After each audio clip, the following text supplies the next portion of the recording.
ప్రతిధ్వని. ఇది క్రీస్తు యేసు ప్రేమ ధ్వని, ఇది జగతిలో మ్రోగే సిలువ ధ్వని. పిలుచుచున్నది ప్రతి వారిని, వినుమా విశ్వసించుమా.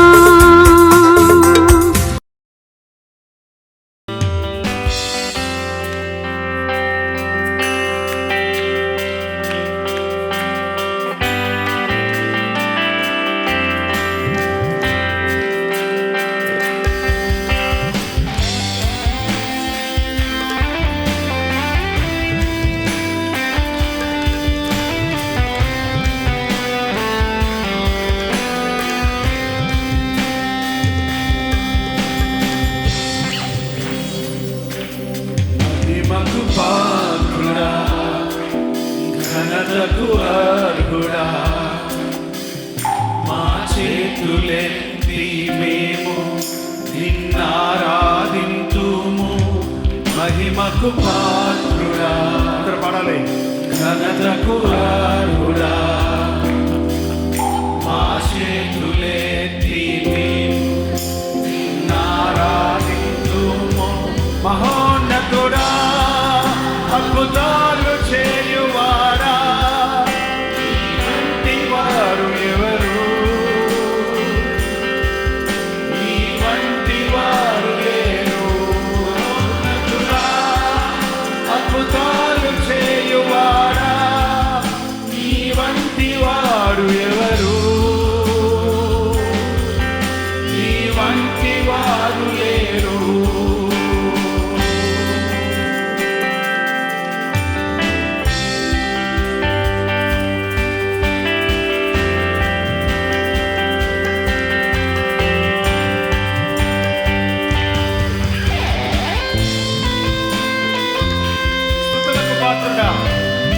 స్తుతి చెల్లించడము, నీ నామమెంతో గొప్పది, మేము ఆరాధిస్తాము. మహోన్నతుడా, అద్భుతాలు చేయవాడా,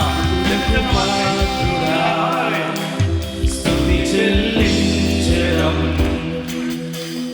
నీ నామమెంతో గొప్పది, మేము ఆరాధిస్తాము. స్తుతులకు పాత్రుడా, స్తుతి చెల్లించడం,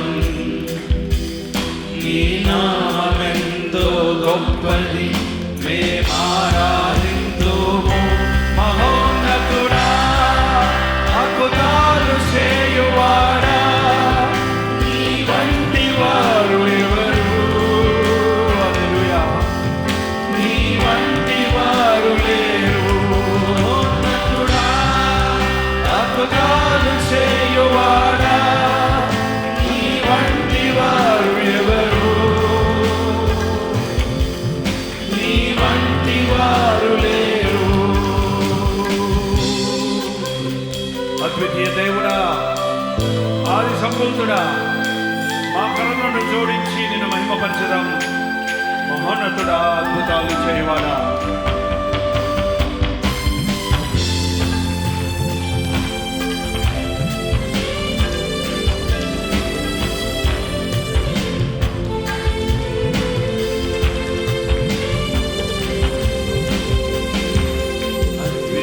దేవుడా, ఆది సంభూతుడా, మా కరములను జోడించి నిన్ను మహిమపరచెదము. అద్వితీయ దేవుడా, ఆది సంభూతుడా,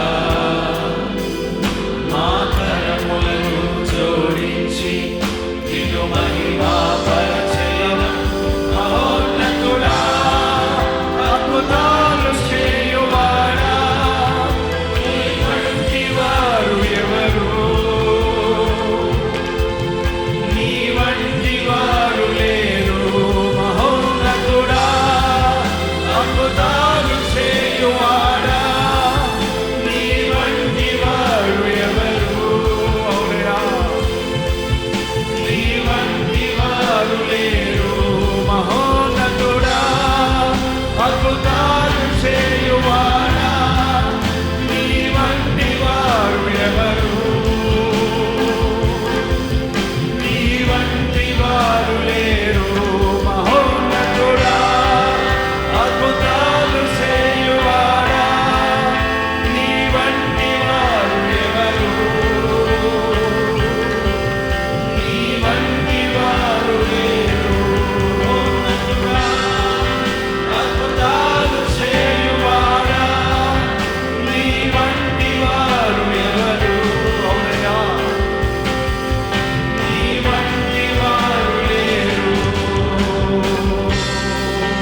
పాత్రుడా, స్మరించకు అర్హుడా.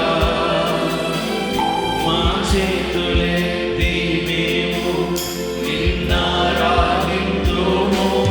మహిమకు పాత్రుడా, ఘనతకు అర్హుడా. మా చేతులెత్తి మేము నిన్నారాధింతుము. మహోన్నతుడా, అద్భుతాలు చేయువాడా, నీ వంటి వారు ఎవరు? నీ వంటి వారు లేరు. మహోన్నతుడా, అద్భుతాలు చేయువాడా, నీ వంటి వారు ఎవరు? నీ వంటి వారు లేరు. అందరూ పాడాలని చిన్న పాట. ఇంకొకటి అర్థం చేసుకుంటూ పాడదాం. మొదటి చరణంలో మహిమకు పాత్రుడా, ఘనతహరుడా, అర్హుడా. మా చేతులెత్తి అన్నప్పుడు చేతులు ఏం చేయాలి? ఎత్తాలి. స్తుతులకు పాత్రుడా, స్తుతి చెల్లించుదాం. నీ నామం ఎంతో గొప్పది, మేము ఆరాధిద్దాము. రెండవ చరణం. మూడవ చరణం అద్వితీయ దేవుడా, ఆది సంభూతుడా, మా కరములు జోడించి. జోడించి అంటే వెండి చేతులు కలిపి. ఏంటండి? అర్థవంతంగా పాడదామా? చివరిగా మరోసారి నుంచి చివరి దాకా పాడదామన్న వాడు అల్లే చెప్పండి. ఆ దేవుడు అద్భుతాలు చేయవాడు అన్నవారు హల్లే చెప్పండి. నీ వంటి వారు ఇంకెవరు లేరు అన్నవారు హల్లే చెప్పండి. నీ వంటి వారు ఎక్కడా లేరు. మహిమకు పాత్రుడా, ఘనతకు అర్హుడా. మా చేతులెత్తి మేము నిన్నారాధింతుము. మహోన్నతుడా, అద్భుతాలు చేయువాడా, నీ వంటి వారు ఎవరు? నీ వంటి వారు లేరు. మహోన్నతుడా, అద్భుతాలు చేయువాడా, నీ వంటి వారు ఎవరు? అవునయ్యా, నీ వంటి వారు లేరు. స్తుతులకు పాత్రుడా, స్తుతి చెల్లించెదం. నీ నామమెంతో గొప్పది, మేమారాధింతుము. స్తుతులకు పాత్రుడా, స్తుతి చెల్లించెదం. నీ నామమెంతో గొప్పది, మేమారాధింతుము. మహోన్నతుడా, అద్భుతాలు చేయువాడా, నీ వంటి వారు ఎవరు? నీ వంటి వారు లేరు. మహోన్నతుడా, అద్భుతాలు చేయువాడా,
మహిమకు పాత్రుడా, ఘనతకు అర్హుడా.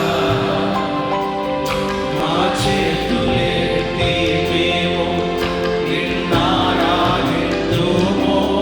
మహిమకు పాత్రుడా, ఘనతకు అర్హుడా.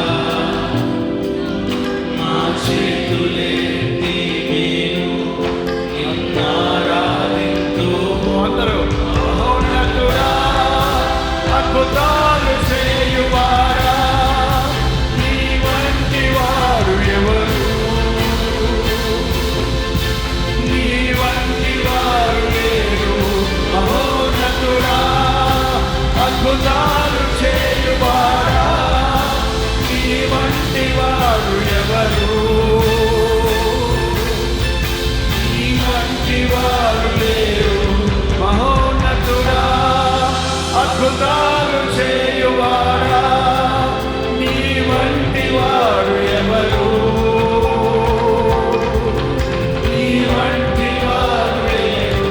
మహోన్నతుడా, అద్భుతాలు చేయువారా, నీ వంటి వారు ఎవరు? నీ వంటి వారు లేరు.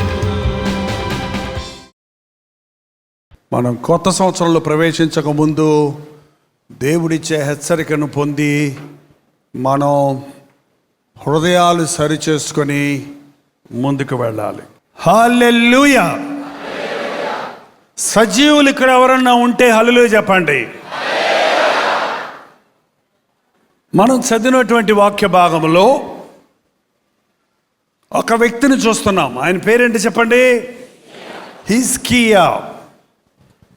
42 మంది రాజులు ఇశ్రాయేలీయుల్ని ఏలారు.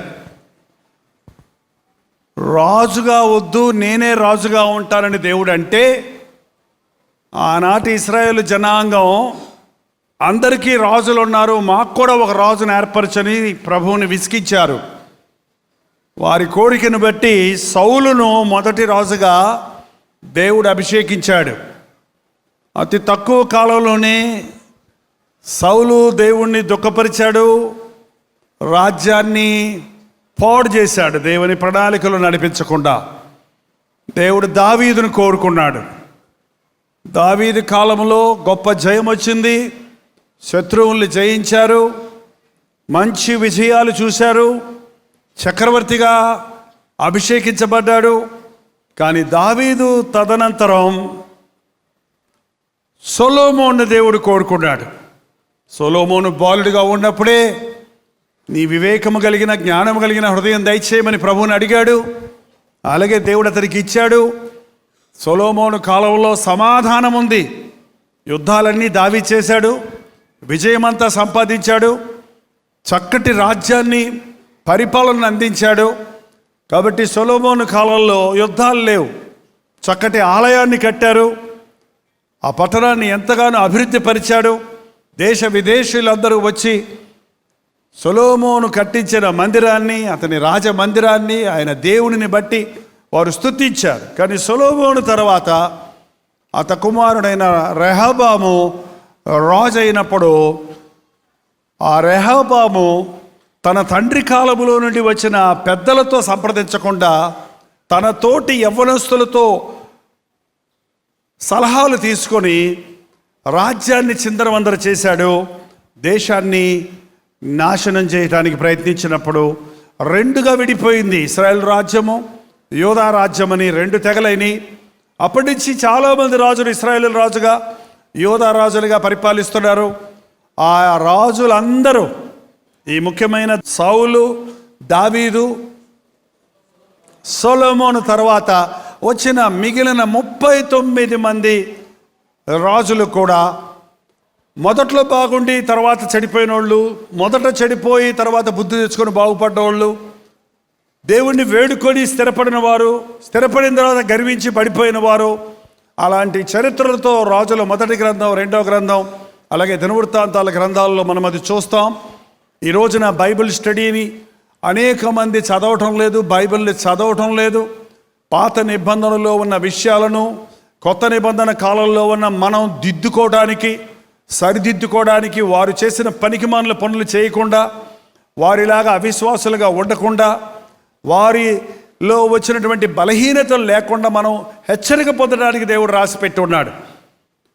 ఈ రాజులందరిలో చూస్తే హిజ్కియా తను యవ్వన కాలములో రాజు అయ్యాడు. మంచి యవ్వన కాలములో రాజు అయినప్పుడు మొట్టమొదట చేసిన పని ఏంటంటే, అప్పటికి తన ముందున్న రాజులు దేవాలయాన్ని మూయించేశారు. దేవుని మందిరంలో ఆరాధనలు జరగటం లేదు, అది పాడుబడిపోయి ఉంది, క్రమమంతా తప్పిపోయింది.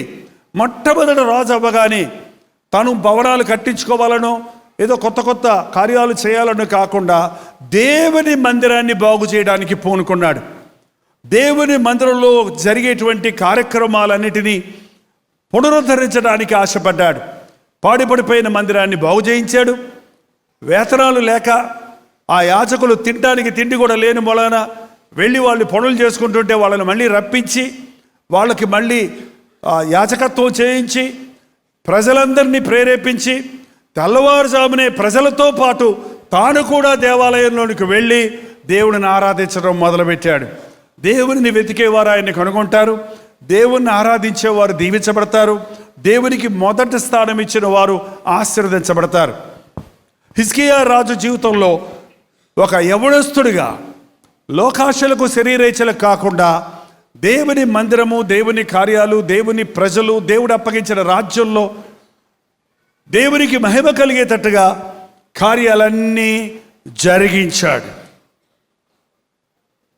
ఆ దినములలో 38వ ఆ దినములలో హిజ్కియాకు మరణకరమైన రోగము కలుగగా ప్రవక్తయు ఆమోజు కుమారుడైన యెషయా అతని వద్దకు వచ్చి, నీవు మరణమవుచున్నావు, బ్రతుకవు గనుక నీవు నీళ్లు చక్కబెట్టుకోమని యెహోవా సెలవిచ్చుచున్నాడని చెప్పగా, అలాంటి రాజుకి రోగం వచ్చింది, మరణకరమైన రోగం వచ్చింది. మనకు రోగం ముందే వస్తుందని తెలిస్తే, ముందే ఎప్పుడు చేస్తామో తెలిస్తే మనం చక్కబెట్టుకోవడానికి సమయం ఉంటుంది. చాలామంది వారు ఎప్పుడు చేస్తారో వారికి తెలియదు. అంతా బాగుంది అనుకున్నప్పుడు అకస్మాత్తుగా చచ్చేవారు అందరూ ఉన్నారు. కానీ హిజ్కియాకు రోగం వచ్చినప్పుడు యెషయా ప్రవక్త వచ్చి, అప్పటి వరకు యెషయా హిజ్కియాకు కూడా ఉన్నాడు. హిజ్కియా యెషయా కలిసి ప్రార్థిస్తే ఎన్నో అద్భుతాలు జరిగాయి. యెషయాతో కలిసి హిజ్కియా కూడా ప్రార్థన చేసేవాడు, ప్రజల కొరకు ప్రార్థన చేసేవాడు, దేశం కొరకు ప్రార్థన చేసేవాడు. ఈ రోజున దైవ సేవకులతో కలిసి ప్రార్థన చేసేవారు, దేవుని సేవకుల యొక్క నడిపింపులో ప్రార్థన చేసేవారు తక్కువైపోయారు. చాలామంది చెప్పేది ఏంటంటే మేము ప్రార్థన చేసుకుంటున్నాం అంటున్నారు. కానీ ఒక గుంపుగా మనం ప్రార్థన చేసినప్పుడు, ఒక సమాజంగా ప్రార్థన చేసినప్పుడు, ఒక సేవకుడి యొక్క నడిపింపుతో మనం ప్రార్థన చేసినప్పుడు అక్కడ జరిగేటువంటి ప్రతిఫలం, అక్కడ కలిగేటువంటి అద్భుతాలు, అక్కడ కలిగేటువంటి ఆశ్చర్య కార్యాలు, ఊహాతీతమైనటువంటి అద్భుతాలు జరగడం చూస్తున్నాం బైబిల్లో. ఈరోజు నేటి సంఘాల్లో ఏకీభవించి ప్రార్థించేవారు కావాలి, సేవకులతో కలిసి ప్రార్థించేవారు కావాలి, సంఘము యొక్క భారాల కొరకు ప్రార్థించేవారు కావాలి, సంఘస్థుల యొక్క భారాల కొరకు ప్రార్థించేవారు కావాలి, దైవ సేవకుల కొరకు ప్రార్థించేవారు కావాలి. యెషయాలు అంత చక్కగా ఉన్నారు వాళ్ళు. కానీ ఇప్పుడు రోగం వస్తే యెషయా వచ్చి ఏం చెప్పాలి చెప్పండి? బాగైపోతావు, దిగులు పడకు, ప్రభు నిన్ను స్వస్థపరుస్తాడు అని చెప్పాలి. కానీ వచ్చి ఏం చెప్తున్నాడంటే, నువ్వు మరణం వచ్చున్నావు, ఇక బతుకోవు కనుక నీ ఇల్లు చక్కబెట్టుకోమని దేవుడు నాకు చెప్పాడు అని చెప్పాడు. మనమైతేనా ఏం చేస్తామో ఒకసారి ఊహించండి. మందిరం కట్టించినోడు నువ్వు, మందిరాన్ని బాగు చేసినోడు నువ్వు, యెషయా గారికి జీతం ఇచ్చినోడు నువ్వు, ఆయన్ని పరామర్శించేవాడు నువ్వు దేవుని కొరకు నీ జీవితం అంతా డెడికేట్ చేసుకున్నావు. 25 సంవత్సరాలు యవనస్తుడిగా దేవునికి అప్పగించుకున్నావు. ఎన్నో సంవత్సరాలు దేవుని రాజ్యం, దేవుని ఆశీర్వాదాలతో సాగుతున్నావు. జబ్బు చేసినప్పుడు వచ్చి నువ్వు చేస్తావు అంటే ఎట్లా ఉంటుంది చెప్పండి మాట. ఎప్పుడునండి మనలో చాలామంది మన గురించి అందరూ మంచిగా మాట్లాడాలి. ముఖ్యంగా పాస్టర్ గారు ఎప్పుడు కూడా మనకి తోడు ఉండాలి. కవళైపడాదే நம்ம தமிழ்நாட்டில் இருக்குது என்னது, దిగులు పడవద్దు, చింతించొద్దు, విచారించొద్దు. దేవుడు నీకు మేలు చేస్తాడు, దేవుడు నీకు సహాయం చేస్తాడు, దేవుడు నీ బిడ్డను బతికిస్తాడు అని అన్ని పాజిటివ్గానే నీకు అనుకూలంగా చెప్పాలని ఆశపడతామండి. మరి యెషయా వచ్చి అలా చెప్పినప్పుడు హిజ్కియాకి కనీసం కోపం రావాలా లేదా, అలగాలా లేదా, కోపగించుకోవాలా లేదా? కానీ హిజ్కియాను చూసినట్లయితే యెషయా ఆ మాట చెప్పినప్పుడు గోడ తట్టు ముఖం తిప్పుకొని ఏమన్నాడు, యెహోవా యథార్థ హృదయుడనై సత్యముతో నీ సన్నిధిని నేను ఎట్లు నడుచుకుంటునో, నీ దృష్టికి అనుకూలముగా సమస్తము నేను ఎట్లు జరిగించుతానో కృపతో జ్ఞాపకము చేసుకునమని హిజ్కియా కన్నీళ్లు విడుచుచు యెహోవాను ప్రార్థించాడు. మన ముందున్న సంవత్సరం అంత ఆశీర్వాదకరంగా ఉంటుందని నేను చెప్పనండి. హ్యాపీ న్యూ ఇయర్ అని మనం చెప్పుకుంటాం, blessed and prosperous new year అని విష్ చేసుకుంటాం. కానీ ఈ రాబోయే సంవత్సరంలో ఎలాంటి విపత్తులు ఉన్నవో, ఎలాంటి పరిస్థితులు ఉన్నవో, నీకేం జరుగుతుందో, నాకేం జరుగుతుందో, మనకేం జరుగుతుందో మనకు తెలియదు. మన కాలగతులు ఆయన చేతుల్లో ఉన్నాయి. మనం దేనికైనా సిద్ధపడిన వారిగానే ఉండాలి. దాని కొరకు ఈరోజే మనం ఒక నిబంధన చేసుకోవాలి. నా దేవుడు నాకు ఏది చేసినా మేలే కానీ కీడు కాదు. నాకు దేవుణ్ణి ఏదైనా అడగాల్సి వస్తే అడుగుతాను, కానీ నేను ఆయన్ని బలవంతం చేయను. ఏమంటున్నాడు దేవుడు, నన్ను ఒక్కసారి జ్ఞాపకం చేసుకో, నేను యథార్థంగా నడుచుకున్నాను కదా, నీ సన్నిధిలో నీకు ఇష్టంగా నీకు అనుకూలంగా నడుచుకున్నాను కదా, నీ కృపతో నన్ను జ్ఞాపకం చేసుకో. ఇట్స్ నాట్ డిమాండింగ్, నీ కృపతో నన్ను ఒకసారి జ్ఞాపకం చేసుకో అని కన్నీళ్లు విడుచుచు ప్రార్థించాడు. ఈనాటి క్రైస్తవ లోకంలో కనబడింది ఏంటో తెలుసండి, కన్నీళ్ళు. ఈనాటి క్రైస్తవుల కళ్ళు ఎండిపోయినాయి, సేవకుల కళ్ళు ఎండిపోయినాయి. కన్నీటి ప్రార్థనకు వచ్చే ప్రతిఫలం, కన్నీటి ప్రార్థనను బట్టి ప్రభు ఇచ్చే సమాధానం. యేసు క్రీస్తు ఈ లోకంలోనికి వచ్చినప్పుడు మహారోదనతోనూ కన్నీళ్లతోనూ మోకాళ్ళ నుండి ప్రార్థిస్తే నువ్వు నేను చేయొద్దా? ఏ రోజున పాటలు ఎక్కువైనాయి, వాయిద్యాలు ఎక్కువైనాయి, చప్పట్లు కొట్టమంటే కొడతాం, హల్లెలూయా చెప్పమంటే చెప్తాం, ప్రార్థిద్దాం మోకరించండి అంటే ముక్కుతారు, కళ్ళెమ్మట నీళ్ళు రావు. అసలు విరిగి నలిగిన హృదయం కలిగిన వాడికి ముట్టుకుంటే కన్నీళ్ళు వస్తాయని ఒక పుస్తకం రాశాను నేను. విరిగి నలిగిన హృదయం నీకు ఉంది అంటానికి అర్థం ఏంటంటే, నిన్నట్టు ముట్టుకుంటే చాలు కన్నీళ్ళు వస్తాయి.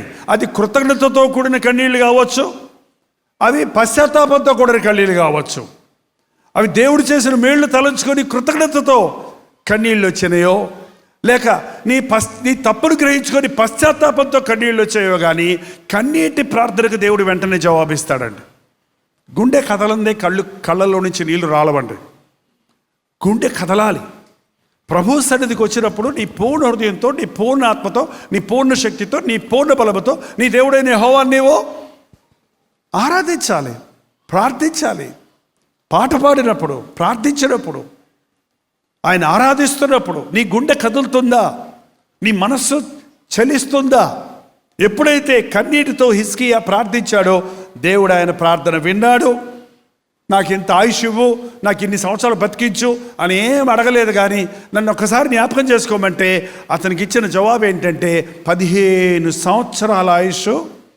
ఇంకొక పాఠం అండి, ఎప్పుడు కూడా దేవుడిని మనం అడిగిన దానికంటే, అడిగి ఊహించిన దానికంటే ఎక్కువ ఇస్తారు. కాబట్టి దయచేసి దేవుడిని అడిగినప్పుడు ఇది కావాలి, ఇది కావాలి అని బుల్లి అడక్కండి. ఏంటంటే చిన్నవి అడక్కండి. దేవా నాకు ఏది అవసరమో నీకు తెలుసు కదా, అది ఇమ్మని అడగండి. నువ్వేమో ఏదో డొక్కు సైకిల్ వస్తే కావాలి సరిపోద్ది అనుకుంటావు, నీకేమో కొత్త 2 వీలర్ బైక్ ఇస్తాడు ఆయన. నువ్వు ఒక చిన్న విషయం అడుగుతావు, కానీ దేవుడు ధారాళంగా ఇచ్చేవాడిగా ఉన్నాడు. ఇది మనం నేర్చుకోవాలి. మనలో చాలామంది మీ గొప్ప వాటిని మనం పొందలేకపోతున్నాం. కారణం ఏంటే మనం ఆయన ఇవ్వకముందే మనం చిన్న వాటిని అడుక్కుంటున్నాం, లేకపోతే మనమే తిప్పలు పడి అప్పులు చేసి మనుషుల్ని నమ్ముకొని వాటిని సంపాదించుకోవడానికి ప్రయత్నిస్తున్నాం. నన్ను జ్ఞాపకం చేసుకోమంటే ఏదో ఒకరోజు, ఒక 6 రోజులు, ఓ 4 రోజులు బతికిస్తానంటాడు హాస్పిటల్లో ఉన్నోడిని. కానీ 15 సంవత్సరాల ఆయుష్ నీకు ఇచ్చారన్నాడు. ఏంటండి, ఈయనకి ఆ రోగం ఎంత భయంకరమైందంటే, ఆ రోగం బాగవ్వటానికి, కొన్ని రోగాలు బాగవ్వటానికి ఒక్క రోజులో బాగవ్వండి. మొన్న క్యాన్సర్ ఇన్స్టిట్యూట్కి వెళ్ళాం. Bone cancer, blood cancer, tongue cancer, kidney cancer, liver cancer. 8 సంవత్సరాల నుంచి అయ్యా మేము ఇక్కడ ట్రీట్మెంట్ తీసుకుంటున్నాం, ఇంకా బాగుపడలేదు. ఎన్నో సంవత్సరాల నుంచి మేము ఇక్కడ అద్దెకి తీసుకొని ఈ హాస్పిటల్కి వచ్చి వెళ్తున్నాం. చివరికి మా కాలు తీసేశారని బోన్ క్యాన్సర్ ఉన్నవాళ్ళు పాపం కర్రలు పట్టుకొని నడుచుకుంటూ వచ్చారు. కొన్ని జబ్బులు జ్వరమైతే ఒకవేళ తగ్గొచ్చేమో, కానీ కొన్ని దీర్ఘకాల రోగాలు తగ్గాలంటే కొంతకాలం పడుతుందండి. హిజ్కియాకి వచ్చింది ఆ రోజు క్యాన్సర్ అన్న మాట లేదు, కానీ రాచపుండు అనేవాళ్ళు పూర్వకాలం. ఒక పుండు వచ్చిందంటే అలాగ కుళ్ళి కుళ్ళి కుళ్ళి కుళ్ళి కుళ్ళి కుళ్ళి మనిషిని బట్టి పీకేసేది అనమాట. అటువంటి ఘోరమైన వ్యాధి ఇతనికి వచ్చింది. ఇతనికి నమ్మశక్యం కావటం లేదు. నేను ఇన్ని సంవత్సరాలు బతుకుతానంటే ఈ రోగంతో బతకాలా? రోగంతో బతకటం ముఖ్యమా, రోగంతో బతకటం ముఖ్యమా? బతకటం ముఖ్యమా, లేకపోతే రోగంతో బతకటం ఇష్టమా మీకు? రోగంతో బతుకుతారా? రోగాలతో బతకలేని వాళ్ళని వెళ్ళి అడగండి, ఏమంటారు? చస్తే బాగుండు, ఎందుకు ఈ బాధ భరించలేకపోతున్నాం. వాళ్ళ ఆత్మహత్యలు చేసుకొని చనిపోయేవాళ్ళు కొందరు ఆ రోగ బాధను భరించలేక ఆత్మహత్యలు చేసుకొని చచ్చిపోతున్నారు. కాబట్టి ఆయుష్ ఇవ్వటం ముఖ్యం కాదు, ఇక్కడ ఆరోగ్యం ఉందా, నాకు ఏదన్నా ఒక గుర్తు చూపించు అని దేవుణ్ణి అడిగితే ఆయనకు ఒక గుర్తు చూపించాడండి. 7వ వచనంలో, యెహోవా తాను పలికిన మాట నెరవేర్చుననుటకు ఇది యెహోవా వలన నీకు కలిగిన సూచన. ఆహాజు ఎండ గడియారం మీద సూర్యుని కాంతి చేత దిగిన నీడ మరలా 10 మెట్లు ఎక్కజేసేదను. అప్పుడు సూర్యకాంతి దిగిన మెట్లలో అది 10 మెట్లు మరలా ఎక్కెను. ఇప్పుడైతే గడియారాలు పెట్టుకున్నామండి. అప్పుడు నీడను బట్టి ఆ నీడ ఇలా వాళ్తుంటే టైం కాలిక్యులేట్ చేసేవాళ్ళు. ఆ నీడ కిందకొచ్చే నీడ 10 మెట్లు ఏమైందంట, పైకి వెళ్ళిందంట. ఆ 10 నిమిషాలు అక్కడ కనబడకుండా పోయింది హిస్టరీలో. ఒక దినము యెహోషువ ప్రార్థించినప్పుడు సూర్యుడు చంద్రుడు ఆగిపోయాడు. ఒక 24 అవర్స్, ఒక 10 మినిట్స్ ఎక్కడ మిస్ అయ్యని కనుక్కుంటే బైబిల్లో దానికి నిరూపించారు.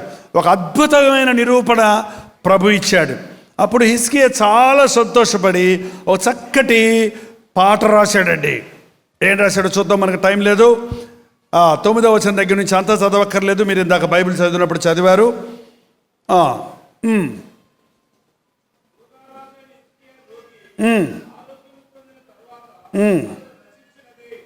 చాలు, నేను చదువుతాను కొన్ని ముఖ్యం చెప్తాను. నా ఎముకలన్నీ ఇరిగిపోయినవి, నేను బాధ తట్టుకోలేకపోయాను, నేను ఎంతో వేదనలో ఉన్నాను అన్న తర్వాత 16వ వచనంలో, ప్రభువా వీటి వలన మనుషులు జీవించుదురు, వీటి వలనే నా ఆత్మ జీవించుచున్నది. నీవు నన్ను బాగు చేయుదువు, నన్ను జీవింపచేయుదువు.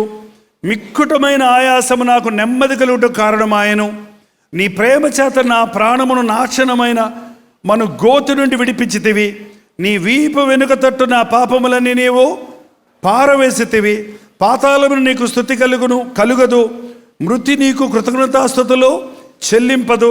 సమాధిలోనికి దిగువారు నీ సత్యమును ఆశ్రయించరు.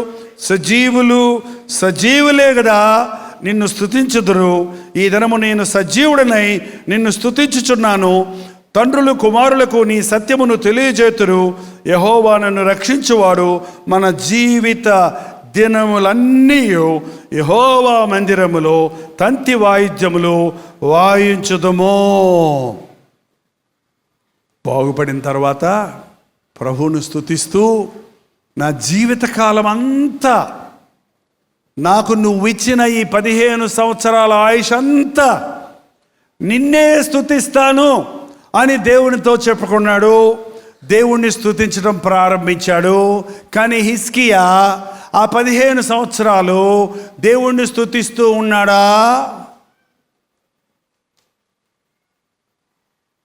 ఉన్నాడా? ఈ రోజుల్లో చాలామంది అండి, దేవుడు ఒక గొప్ప మేలు చేసినప్పుడు కొంతమంది 1 సంవత్సరం గుర్తుపెట్టుకుంటారు. ఆ తర్వాత అసలు ఆ విషయమే వాళ్ళకి గుర్తు రాదు. పెరిగి పెద్దవాళ్ళు అయిపోయిన తర్వాత పిల్లలు అంటారు, నువ్వే చేసావు నాకు, మేము గాలికి పెరిగామన్నాడు ఒకడు. ఏంటంటే అమ్మ ఎన్ని కష్టాలు పడి నిన్ను పెంచింది, నాన్న ఎంత ప్రయాసపడి నిన్ను పెద్ద చేశాడు అన్నది పెద్ద అయిన వాళ్ళకి తెలియదండి. ఎందుకంటే చిన్నప్పుడు వాళ్ళకి తెలియవు అసలు. ఊహందన స్థితిలో తల్లులు చేసిన త్యాగాలు, తండ్రులు చేసిన త్యాగాలు, వారు పడ్డ వేదనలు వాళ్ళకి తెలియవు. అలాగే చాలామంది దేవుడు చేసిన మేలులు మర్చిపోతున్నారు.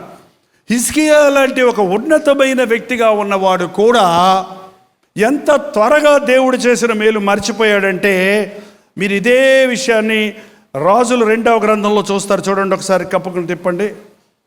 2 రాజులు 2వ గ్రంథం 20వ అధ్యాయంలో సేమ్ ప్యాసేజ్ ఉంటుంది, కానీ కొంత తేడా ఉంది. మీరు గమనించి చూస్తే 12వ వచనం చదవండి. ఆ కాలమందు బబులోను రాజును బలదాను కుమారుడైన బెరోదక్బలదాను హిజ్కియా రోగి అయ్యుండిన సంగతి విని పత్రికలను కానుకలను అతనికి పంపగా హిజ్కియా దూతలు వచ్చిన మాట విని వారిని లోపలికి రప్పించి తన నగరునందేమి వారి సాక్ష్యం అంతా చెప్పాను. ఏంటండి, కొంతమంది రాజులు చచ్చిపోతాడు అన్న హిజ్కియా బాగుపడ్డాడు అన్న సంగతి తెలిసి కొంతమంది దూతల్ని గ్రీటింగ్స్ పంపించి, కొంతమంది మనుషుల్ని పంపించి, ఇప్పుడు బాగుపడ్డాక ఎలాగున్నాడో పరామర్శించి రండి అని పంపిస్తే, వాళ్ళందరూ వచ్చినప్పుడు వాళ్ళకి హిజ్కియా ఏం చెప్పాలి?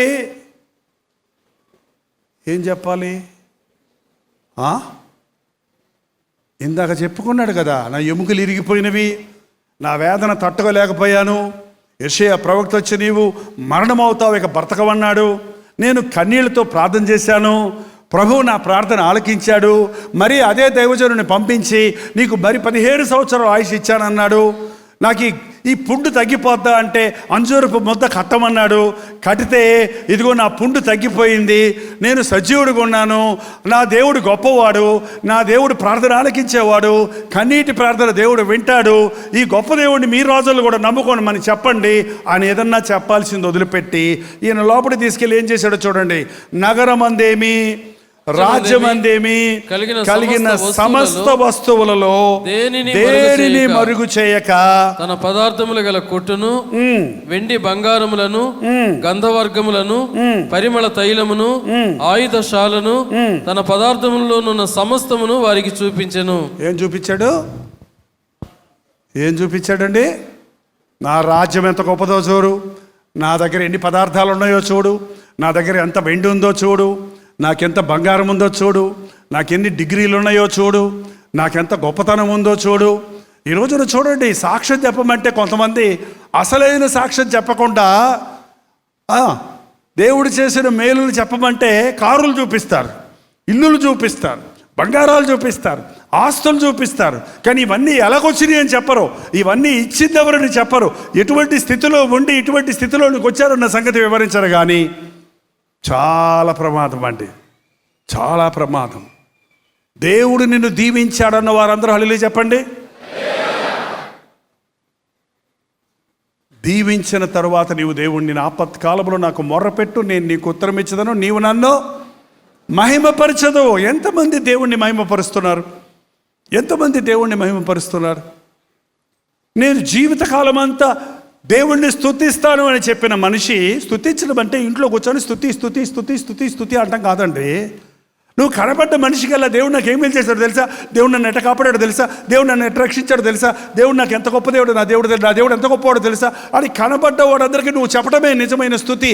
అంటే ఇంట్లో కూర్చొని స్తుతి పాట పాడేసి బయటికి వెళ్ళిన తర్వాత ప్రభువుని గురించి ఒక్క మాట కూడా నోరెత్తకపోతే నువ్వు దేవుణ్ణి స్తుతిస్తల్లా.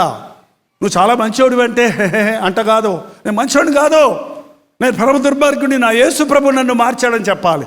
నువ్వు భలే మాట్లాడుతున్నావయ్యా, అయ్యా పచ్చిబూతులు మాట్లాడమన్నయ్యా, నేను పనికి మళ్ళీ రౌడీనయ్యా, నేను దేవుడు నన్ను రక్షించుకున్నాడు, పలానా సంఘం ద్వారా రక్షించబడ్డాను, పలానా సేవకుని ద్వారా హెచ్చరించబడ్డాను, పలానా సమయంలో నేను మారు మనసు పొందాను, ఈరోజు నేను ఇలా ఉన్నానంటే అది కేవలం దేవుని కృప అని చెబుతావా? చెప్పరే. ఏంటండి, దేవునికి ఇవ్వాల్సిన మహిమను దొంగిలించేస్తే హిజ్కియా లాంటి వాడికి ఏం జరిగిందో ఇదే సంగతి మరొక చోట కూడా ఉంది. చూడండి, దినవృత్తాంతాలు 2వ గ్రంథం, దినవృత్తాంతాలు 2వ గ్రంథం 32వ అధ్యాయం 24వ వచనం చదవండి. ఆ దినములలో హిజ్కియా రోగి అయి మరణ దశలో ఉండెను. అతడు యెహోవాకు మొర్ర పెట్టగా ఆయన అతనికి తన చిత్తమును తెలియపరిచి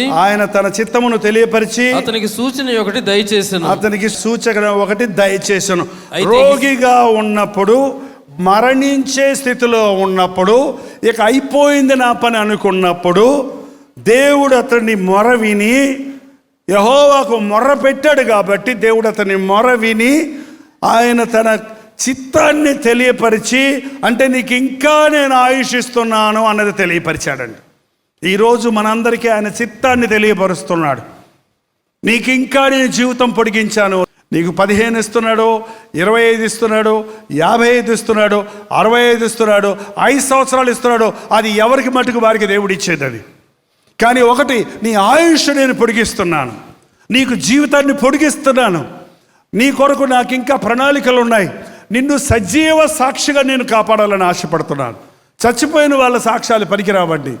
నువ్వు సజీవుడిగా ఉండి నువ్వు నీ చుట్టూ వారికి, నీ ఇంటి వారికి, నీ సొంత వారికి నువ్వు సాక్షిగా ఉండాలని నీకు ఆయుష్ పొడిగిస్తున్నాను. అంతేగాని బ్రాందీ బాస్కెట్ బాటిల్ కొనుక్కొని తాగడానికి కాదండి. కొత్త సంవత్సరం భయంకరంగా మేము వచ్చే దారిలో చూస్తున్నాం, ఎలా గుద్దుకుంటున్నారు ఆ సారాయి కంపెనీ, అది సారాయి షాప్ దగ్గర కుప్పులు చర్చికి వెళ్ళే వాళ్ళకంటే ఎక్కువే ఉన్నారు అక్కడ.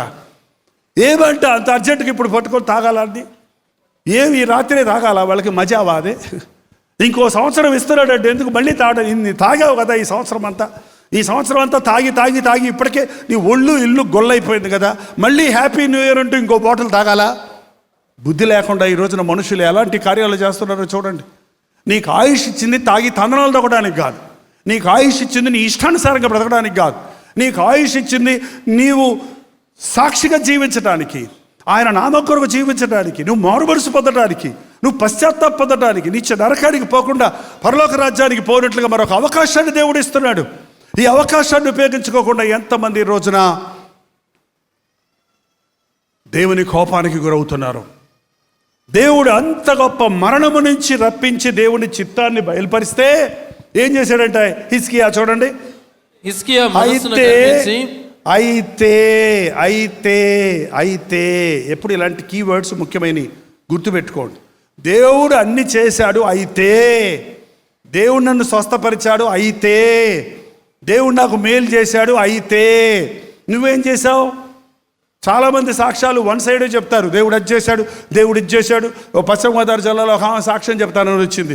అయ్యగారండి మరేమోనండి మాకు 4 గేదెలు ఇచ్చాడండి దేవుడు, 3 ఈనిందండి, 3 సేర్లు పాలిస్తుందండి అయ్యగారు, పొలం 3 ఎకరాలు కొనుక్కున్నామండి అయ్యగారు, పెద్దోడికి పెళ్లి చేసామండి అయ్యగారు చాలా గొప్పోడండి మా ఏసఐ అయ్యగారు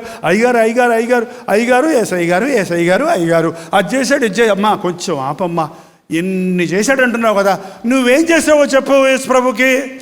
అయ్యో అట్టిపిల్లకాయలు తీసుకొచ్చి స్తుతికొట్టం పెట్టానండి అంతే. ఏం చేశాడంట? 3 గేదెలు 3 ఎకరాల పొలం ఇచ్చినందుకంటే అట్టిపిల్లకి ఒకటి తెచ్చి అందరికీ పంచి పాస్టర్ గారికి 10 రూపాయలు 100 రూపాయలు ఇచ్చి ఇంటికాడ స్తుతికొట్టం పెట్టించుకుందంట. అయిపోయింది అంతే స్తుతి. ఏంటండి, అంతేనా నువ్వు చేసింది? అందుకనే దేవుడు ఇంత నీకు చేసింది. ఇన్ని చేసిన దేవుడికి నువ్వేం చేసావో చెప్పు. ఏంటంటే ఏం చేయాలి అసలు? హిజ్కియా ఏం చేయాలి?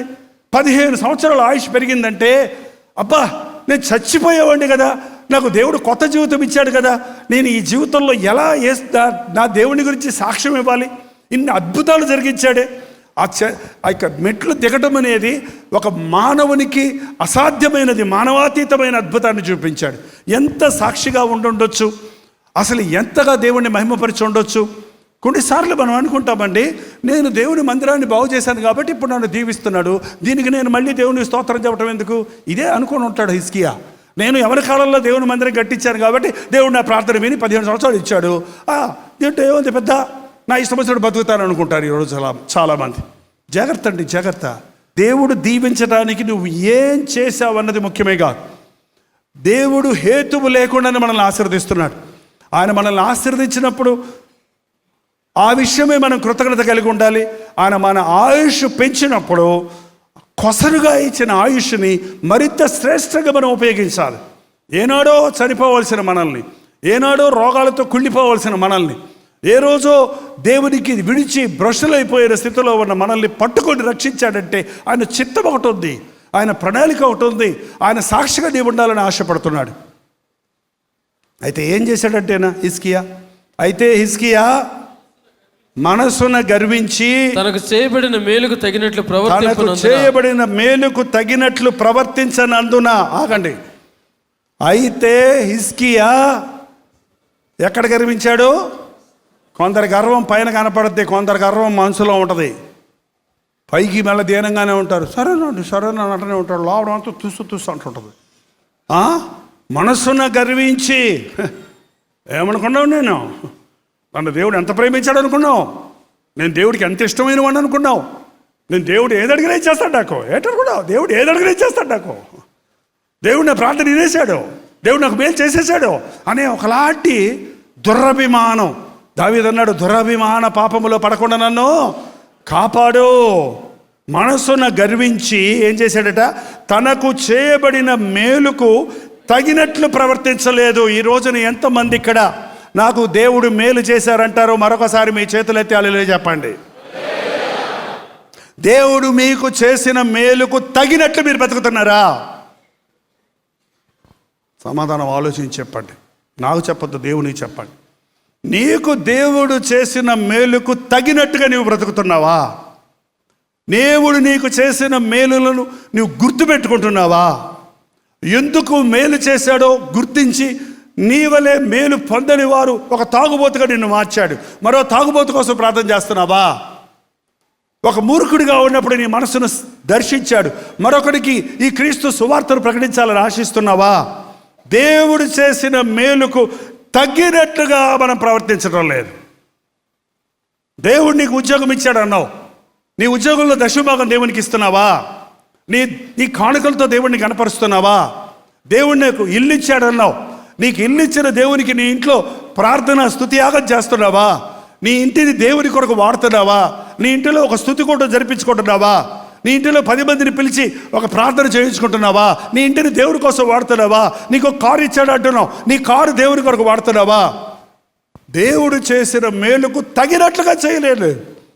దేవుడు మేలు చేశాడు అంటున్నావు, కానీ దేవుడికి తగినట్టుగా మనం చేయటం లేదు. నీ జీతం పెరుగుతుంది, నీ కానుక పెరుగుతుందా? నీ రాబడి పెరుగుతుంది, నీ కానుకలు పెరుగుతున్నాయా? ఏముందండి కొంతమందికి, అందుకే మళ్ళీ జీరోకి వెళ్తారు. హిజ్కియా వంటి వాడే ఇలా అయిపోయాడంటే నాకు చాలా బాధగా ఉంది. ఈ విషయం చాలా బాధగా ఉంది. మళ్ళీ చదవండి, అందరూ చదవండి, ఆ మాట చేయలు పెట్టి. అయితే చెప్పండి అందరూ దాంతో పాటు, అయితే హిజ్కియా అనకండి, మీ పేరు పెట్టుకోండి. అయితే జైపాలు మనసును గర్వించి తనకు చేయబడిన మేలుకు తగినట్టు ప్రవర్తించినందున పాస్టర్గా ఉండుటకు తీసివేయబడను. అంతే. ఏ పాస్టర్ అయినా సరే హృదయం గర్వించి తాను పాస్టర్ అన్న సంగతి, తను సేవకుడు అన్న సంగతి, దేవుని కృపలను సేవ చేస్తున్న సంగతి మరిచి ఇచ్చలవిడిగా జీవిస్తే దేవుడు ఊరుకోడు. దేవుడు చేసిన మేలుకు తగ్గినట్లుగా జీవించాలి. దేవుడు చేసిన మేలుకు తగినట్లుగా జీవించనందున ఏమైందో చూడండి. అతని మీదికిని యూదా యెరూషలేముల వారి మీదికిని కోపము రాగా హిజ్కియా హృదయ గర్వము విడిచి. ఏంటండి ఏమొచ్చింది? దేవుడి కోపం రగులుకుంది. దేవుడి కోపం రగులుకుంటే మళ్ళీ సమస్యలు వచ్చాయి, యుద్ధాలు వచ్చాయి. మళ్ళీ వెనక్కి వెళ్తున్నావంటే, మళ్ళీ పాడైపోతున్నావంటే, మళ్ళీ ఆ విశ్వాసంలో తరిగిపోతున్నావంటే, దేవుణ్ణి విడిచిపెడితే, దేవుడు కోపగించుకొని నిన్ను విడిచిపెడితే, దేవునిని విడిచిన వారికి శ్రమలు విస్తరిస్తాయి. కానీ హిజ్కియాలో ఉన్న మరొక మంచి గుణం ఉంది. ఈ రాత్రి మనం అది నేర్చుకోవాలి. హిజ్కియా హృదయ గర్వమును విడిచి తానును యెరూషలేము కాపురస్తులను తాము తగ్గించుకొనిన గనుక హిజ్కియా దినములలో యెహోవా కోపము జనుల మీదికి రాలేదు. హిజ్కియా హృదయ గర్వమును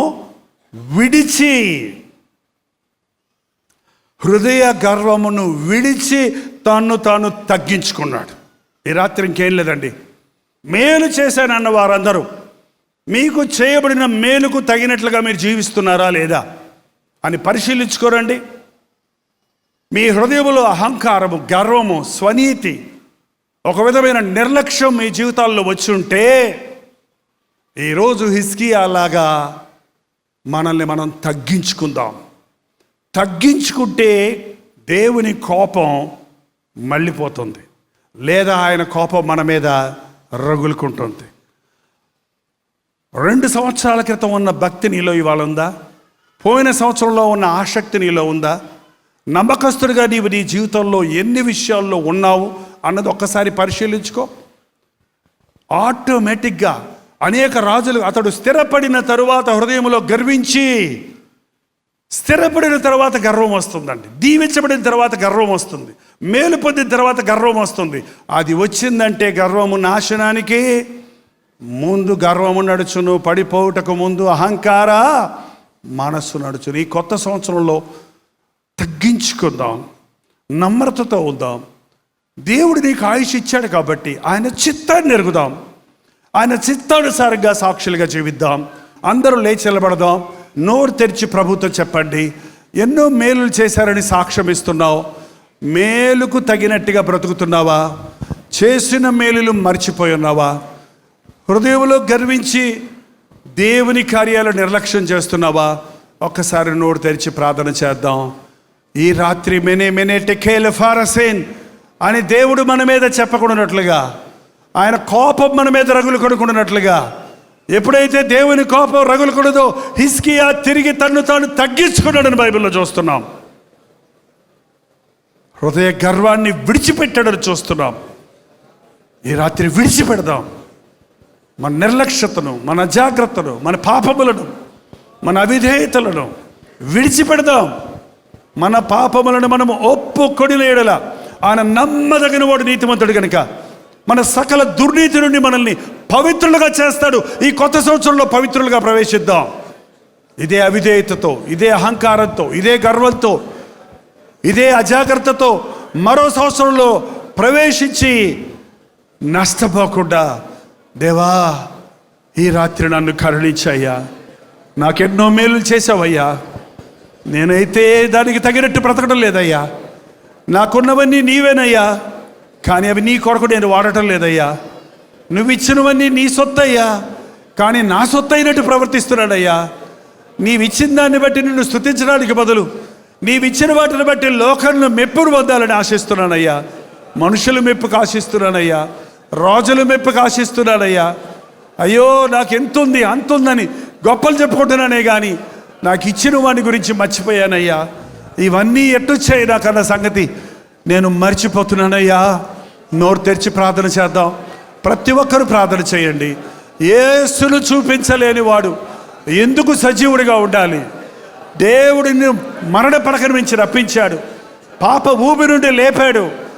నీవు ఆయన సాక్షిగా బ్రతకాలని, నీలో ఇతరులు క్రీస్తును చూడాలని, నీవు ఆయన కొరకు సాక్షిగా బ్రతకాలని. సోదరుడా, ఈ రాత్రి నీ బ్రతుకు ఎలాగుంది? గర్వంతో నిండిపోయిందా? నిర్లక్ష్యతతో నిండిపోయిందా? దేవుడు చేసిన మేలు మర్చిపోయావా? చచ్చిపోదాం అనుకున్నప్పుడు, పారిపోదాం అనుకున్నప్పుడు, ఎందుకు పనికిరాని స్థితిలో ఉన్నప్పుడు దేవుడు నిన్ను ప్రేమించి అన్ని విధాలా దీవించి ఉన్నత స్థాయిలో ఈరోజు ఉంచాడే. ఫ్రెండ్షిప్ చేస్తున్నావా? లోక స్నేహం చేస్తున్నావా? లోక స్నేహితులకు నీ గొప్పలు చెప్పుకుంటున్నావే కానీ యేసుని గురించి ఒక్క మాట చెప్పలేకపోతున్నావా? హిజ్కియాకు నీకు తేడా లేదు సుమా. దేవుని కోపం మన మీద కూడా రగులుకుంటుంది సుమా. నాయన తగ్గించుకుందావు తండ్రి. నా హృదయం గర్వంతో నిండిపోయిందయ్యా. పైకి బాగానే ఉన్నాను కానీ నా హృదయంలో గర్వం ఉందయ్యా. తలబిరిస్తనంగా మాట్లాడుతున్నానయ్యా. తండ్రి నాకు తెలుసులే అని ఎదిరిస్తున్నానయ్యా. ఏది నేర్చుకోవడానికి ఇష్టం లేని వాడిగా నా జీవితంలో మార్పు కనపడుతుందయ్యా. ఇది నా గర్వపు గుర్తులని నేను గ్రహించుకుంటున్నానని ప్రభు దగ్గర చెబుదాం. అవును అవును, స్వార్థం నీలోకి వచ్చిందంటే గర్వం వచ్చిందని అర్థం. దిద్దుబాటు తీసుకోవడం లేదంటే నీ హృదయంలో గర్వం ఉందని అర్థం. నిన్ను గద్దించేవారిని దూషిస్తున్నావంటే, తృణీకరిస్తున్నావంటే గర్వం నీలో ఉందని అర్థం. హృదయం అన్నిటికంటే మోసకరమైంది. అది ఘోరమైన వ్యాధి కలది. నీ హృదయం నిన్నే మోసగిస్తుంది నేను బాగానే ఉన్నానని. జాగ్రత్త, ఈ ముసుగుతో నువ్వు మరో కొత్త సంవత్సరంలోకి వెళ్ళొద్దు. ఇప్పుడే నీ హృదయాన్ని కుమ్మరించు. ఇప్పుడే నీ హృదయాన్ని కుమ్మరించు. నీ హృదయం నువ్వు తెలుసుకోవాలంటే ఆయన ముఖకాంతి నీ మీద ప్రకాశింపబడాలి. ఈ రాత్రి దేవుని ముఖకాంతి మన మీద ప్రకాశింపబడుతుంది.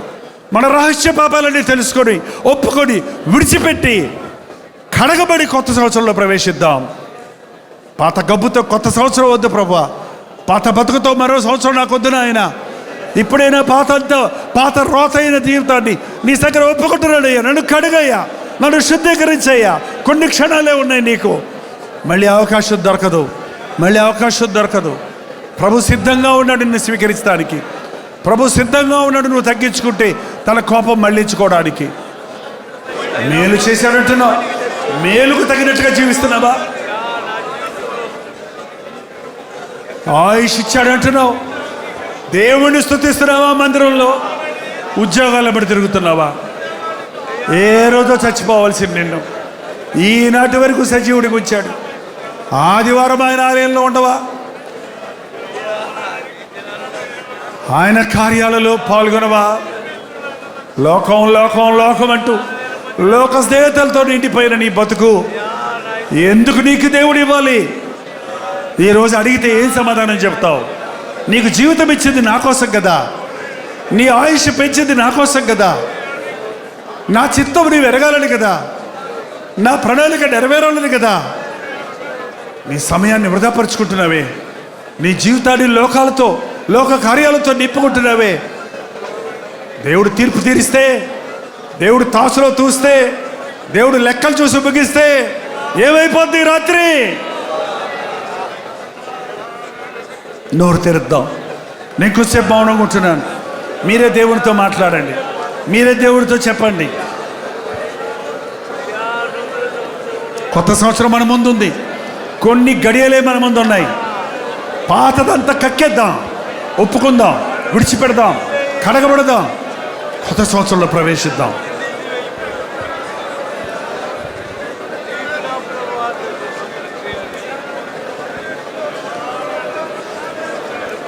ప్రార్థన చేయండి, ప్రతి ఒక్కరూ ప్రార్థన చేయండి.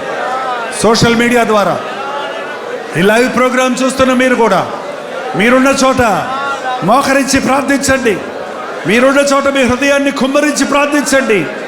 ప్రభువా, నీ సొత్తుగా, నీ చిత్తము నెరవేర్చే వ్యక్తిగా, నీ సాక్షిగా బ్రతుకుతానని ఒక నిబంధన చేసుకుందాం. రెండు చేతులు పైకెత్తి ప్రార్థన చేద్దాం. రెండు చేతులు పైకెత్తి ప్రార్థన చేద్దాం. నాకు సహాయం చేయయ్యా, నా చేయి పట్టుకొని కొత్త సంవత్సరంలో నడిపించయ్యా. నన్ను వదలొద్దయ్యా, నన్ను మరువద్దయ్యా. నా హృదయ గర్వాన్ని బట్టి నన్ను విడిచిపెట్టొద్దయ్యా. నా తప్పు ఒప్పుకుంటున్నాను. విరిగిన హృదయంతో నీ సన్నిధికి వస్తున్నాను. నన్ను హత్తుకో యేసయ్యా. నువ్వు లేకుండా నాకు కొత్త సంవత్సరం వద్దయ్యా. నువ్వు లేకుండా మరో సంవత్సరంలో ప్రవేశించి నేనేం చేయలేనయ్యా. కుమ్మరించేయండి హృదయాన్ని. నిర్మోహమాటంగా చెప్పండి యేసయ్యకి. క్షమించే దేవుడు ఆయన, జాలిపడే దేవుడు ఆయన, కృప చూపించేవాడు ఆయన. ఎన్నో మేళ్లు చేసిన దేవుడికి నువ్వేం చేసావో చెప్పు. ఆయన ఆరాధిస్తున్నావా? వారం వారం వచ్చి ఆయనకు చెందిన కానుకలను ఆయనకి చెల్లిస్తున్నావా? ఆయనకి ఇవ్వాల్సిన సమయాన్ని ఆయనకి ఇస్తున్నావా? ఆయనకి ఇవ్వాల్సిన మొదటి స్థానాన్ని ఇస్తున్నావా? లేక లోక స్నేహాలు చేస్తున్నావా? లోకస్తులకి నీ గొప్పతనాలు చెప్పుకుంటున్నావా? యేసునామంలో ఉన్న శక్తిని చెప్తున్నావా? ఒక్కసారి ఆలోచించుకోండి సహోదరుడు సహోదరి, ఒక్కసారి ఆలోచించు.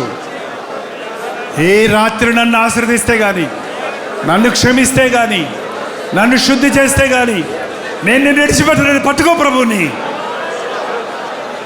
పాడు చేసుకున్నావేమో జీవితం, పాడైపోయిందేమో నీ సాక్ష్యం. ఇంకా నా బతికింతే అడుకోవద్దు. కొత్త జీవితం ఇస్తాడంటున్నాడు దేవుడు, కొత్త హృదయం ఇస్తాడంటున్నాడు, కొత్త జీవితాన్ని ఇస్తాడంటున్నాడు ఆయన. సిద్ధంగా ఉన్నాడు. కొత్త సంవత్సరమే కాదు, కొత్త హృదయం ఇవ్వాలని ఆశపడుతున్నాడు నీకు. దేవా, నాకు నూతన హృదయం దయచేయి, శుద్ధ హృదయం దయచేయి అయ్యా, శుద్ధ హృదయం నాకు దయచేయి నాయనా, విరిగిన హృదయాన్ని దయచేయి అయ్యా.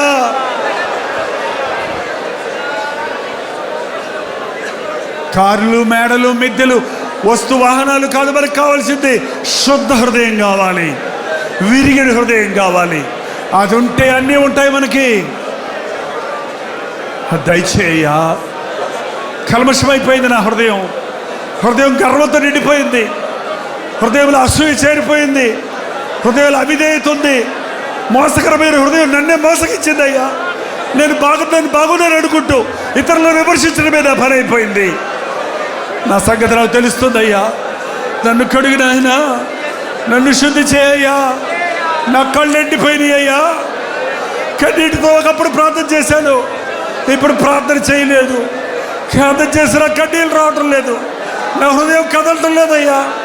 కన్నీటి ప్రార్థన దయచేయి. కొత్త సంవత్సరం నాకు ఆ వరం దయచేయి చాలయ్యా.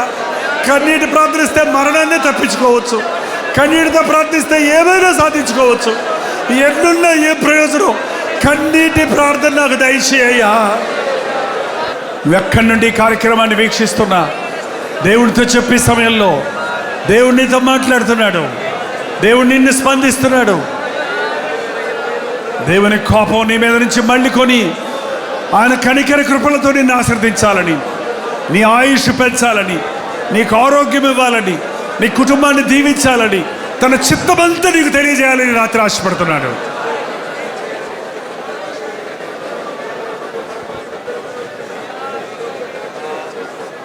బాబు, కాలాన్ని గురించి మేలుకరమైన తలంపులే కానీ హానికరమైన తలంపులు ఆయనకి లేవు. నాకు వాగ్దానం దయచేయ్యా, నాకు నిరూపణ దయచేయ్యా. నన్ను క్షమించావని నాకు తెలియజేయ్యా. నా కన్నీరు ప్రార్థన విన్నామని, నా ప్రార్థనకు జవాబిచ్చామని సూచన దయచేయ్యా. యేసు ప్రభు మాట్లాడే దేవుడు. నీ ప్రార్థన విని ఊరుకునేవాడు కాదు, నీకు జవాబిస్తాడు. నమ్ము. ప్రార్థనలో నీవేమేమి అడిగావో అవి నీకు దొరికినవని నమ్మినేడలా నీకు దొరుకును. అవిశ్వాసంతో అడిగితే ఏమీ రాదు. నాకు శుద్ధ హృదయం కావాలి, నాకు విరిగిన హృదయం కావాలి. నా కన్నీటి ప్రార్థన ఆలకించని కన్నీటితో ప్రార్థిద్దాం. నాయనా, ఈ పాత చీకటి, ఈ పాత అపజయాల సంవత్సరంలో నుండి కొత్త సంవత్సరంలోకి వెళ్తున్నా నేను. పాతవన్నీ విడిచిపెట్టి, పాతదంతా విడిచిపెడతానయ్యా. కొత్త జీవితంతో, కొత్త హృదయంతో నన్ను ప్రవేశింపజేయి. ఈ సంవత్సరంలో నేను చేసిన తప్పుడు ఇక చేయను. ఈ సంవత్సరంలో నాకున్న గర్వాన్ని ఇక రానివ్వను. ఈ సంవత్సరంలో ఉన్న అజాగ్రత్త నన్ను వెంబడించనివ్వను. ఈ సంవత్సరంలో నేను పడ్డ గోతుల్లో నేను ఇక పడకుండా, పాపాలు నేను చేయకుండా జయ జీవితం దయచేయమని అడగండి. పరిశుద్ధుడా, ప్రేమగల తండ్రి, మమ్మల్ని మార్చావు, మేము ఇతరులను మార్చాలని, మమ్మల్ని బతికించావు, మేము ఇతరులను బతికించాలని, మమ్మల్ని దీవించావు, మేము ఇతరులకు సాక్షులుగా ఉండాలని. అలా ఉండటానికి మాకు సహాయం చేయి. పొందిన మేలులను బట్టి జీవించక వేరేలాగా జీవించి దేవుని కోపానికి గురైన హిజ్కియాలా కాక దేవుని చిత్తాన్ని ఎరిగి నీ సాక్షులుగా బ్రతుకుటకు ఈ కొత్త సంవత్సరంలో మా ఒక్కొక్కరికి నీ సహాయం చేయమని యేసు క్రీస్తు నామములో అడుగుచున్నాము తండ్రి. ఆమేన్.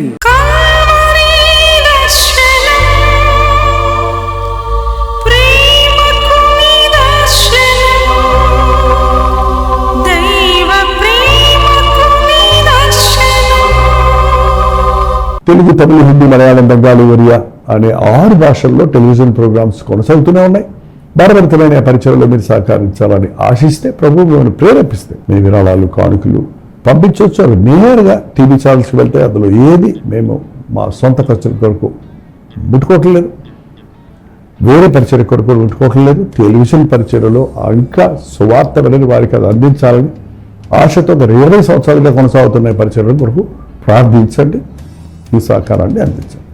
ఈ విషయంలో మీకు ఇంకా ఎవరైనా కావాలంటే 89393939 అనే నెంబర్కి మార్నింగ్ 10 నుంచి ఈవినింగ్ 10 లోపల మీరు ఫోన్ చేయండి, వివరాలు మీకు తెలియజేస్తాం.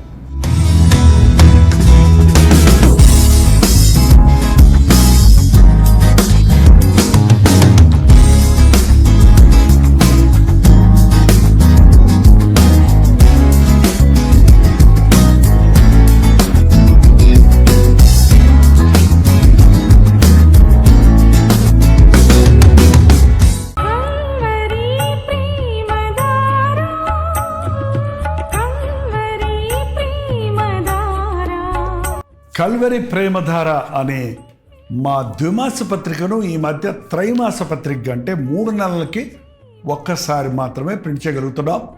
మరి గత 40 సంవత్సరాల పైబడి కొనసాగుతున్న ఈ పత్రికను ఆపు చేయటం ఇష్టం లేక దీన్ని త్రైమాస పత్రికగా మార్చున్నాం.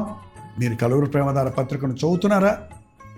ఒక ఉచిత పత్రిక కావాలంటే ఇవ్వాలే మీ పేరు, చిరునామా, అడ్రస్తో పాటు ఇంటి నెంబర్తో పాటు క్లియర్గా పంపించండి. తప్పకుండా ఒక ఉచిత పత్రికను మీకు పంపిస్తాం.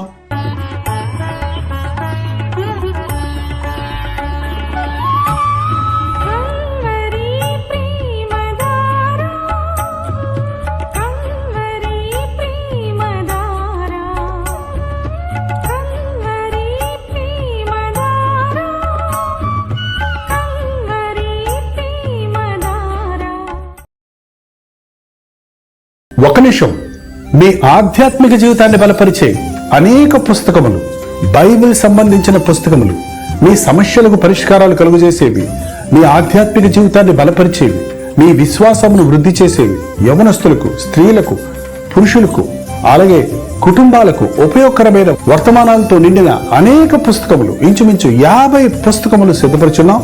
ఈ 50 పుస్తకాలు మీకు కావాలంటే ఇప్పుడే 08939393939 నెంబర్కి కాల్ చేసి తెలుసుకోండి.